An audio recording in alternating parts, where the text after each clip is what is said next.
And welcome to The Full View. Has the president said anything at all? The president has not spoken. Good evening, Aldrin. Probably leaving the responsibility of giving information on the attack to the Kenya Defense Forces, which also today has remained mute. They have not given any information, especially because Kenyans expected that there would be probably information on whether the Kenya Defense Forces suffered any casualties.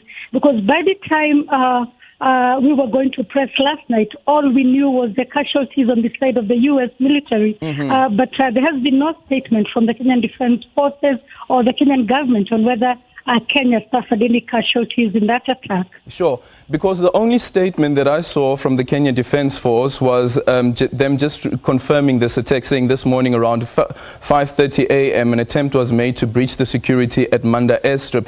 Is there no sense at all from opposition leaders, at least in Kenya, that the president should come out and say something, considering that this attack happened on Kenyan soil? Well, the opposition leader, Raila Odinga, who is also now an ally of President Kenyatta, has also not issued any statement.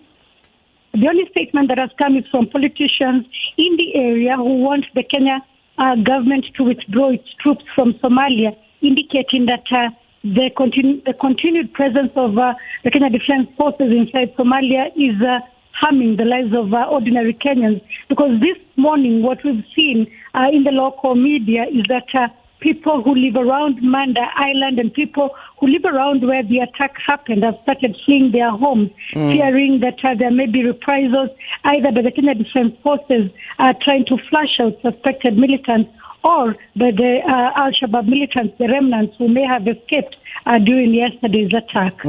I wonder then, do you think that this could have been an opportunistic move by the likes of al-Shabab, considering that there is this continuous tension between themselves as well as you've just indicated, the Kenyan Defense Force being deployed there?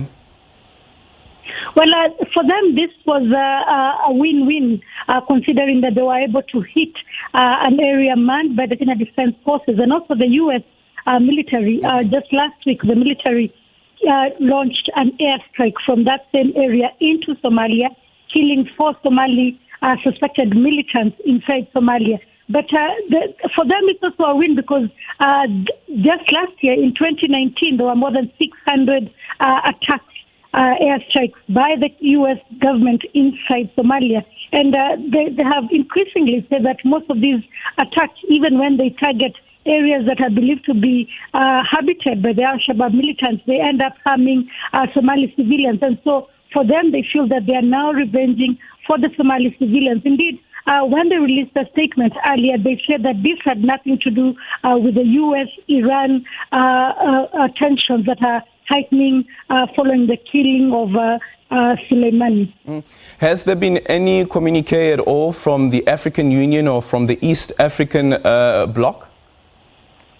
Well, there has been condemnation from the African Union indicating that they condemn this, and they say that they stand with the Kenyan government, the Kenyan Defense Forces, and also the African Union mission for Somalia and any other allies who are assisting in the dissemination of the al-Shabab militant group.